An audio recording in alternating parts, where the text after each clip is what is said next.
You also visited Manipur last month, and Manipur has been gripped by ethnic violence for more than a year now, and it doesn't help them that they have a border that they share with Myanmar, which is dealing with its own problems, and there are concerns about a spillover.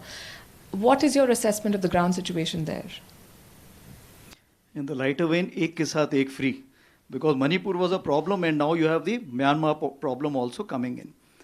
So as far as Manipur problem of we see in May 2023, it all started with a rumor that there was a Anglo-Kuki war centenary gate which is being burnt. It was not being burnt. I have gone on ground and confirmed from everyone. Now that rumor mongering led to major violence which is still finding its kind of a stabilization phase which has not reached. So what has happened over a period of time? It has become a battle of narratives. There is a polarization between the communities. The situation may be stable today, but it is tensed. Now, what all can be done about it? But before that, what all other things which have happened? What you talked about, internally displaced people, the number reached to 60,000. Of course, with our perseverance now that has come to below 40,000. Similarly, this society has got weaponized to some extent. Why? Because the weapons were looted.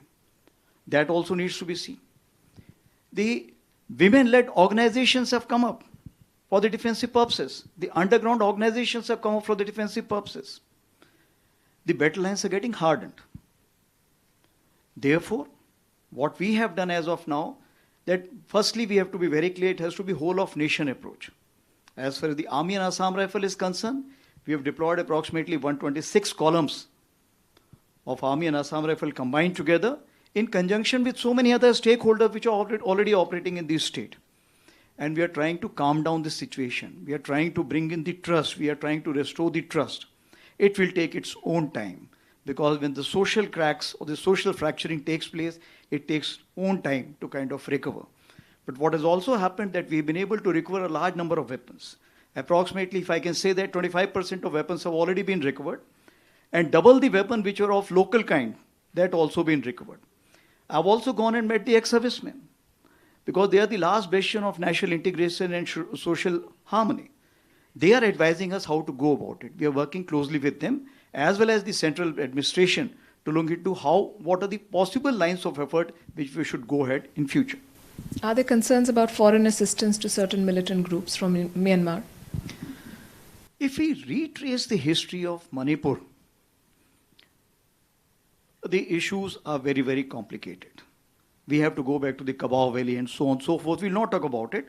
But what is important, we earlier had something called as Valley-Based Insurgent Groups, VBIGs. From where were they being supported? They were being supported from across. Now, similar kind of allegations is coming for the other groups. Out here, what we are looking at, that we should not allow wrong narratives to be built up. For example, there was a narrative of the bomb drones. We have gone on ground and checked up, there is no bomb drone. There was another wrong narrative which we said 900 anti-national elements have infiltrated. We checked up, there is nothing like that. So if we control that, I think things will be all right. Now what we are talking about, the external support. As far as the external support is concerned, Myanmar is having its own problem. When we are having their own problem, what happens? They also have some people who are getting displaced. When they're getting displaced, where will they go? They will only go to those places which are peaceful and ready to accept them. And that's what is happening in Mizoram and Manipur. So those people who are coming, they are coming unarmed and they are coming for some kind of a shelter. And India, the country we are, we will make sure that they provide the shelter, food and support till the time we can.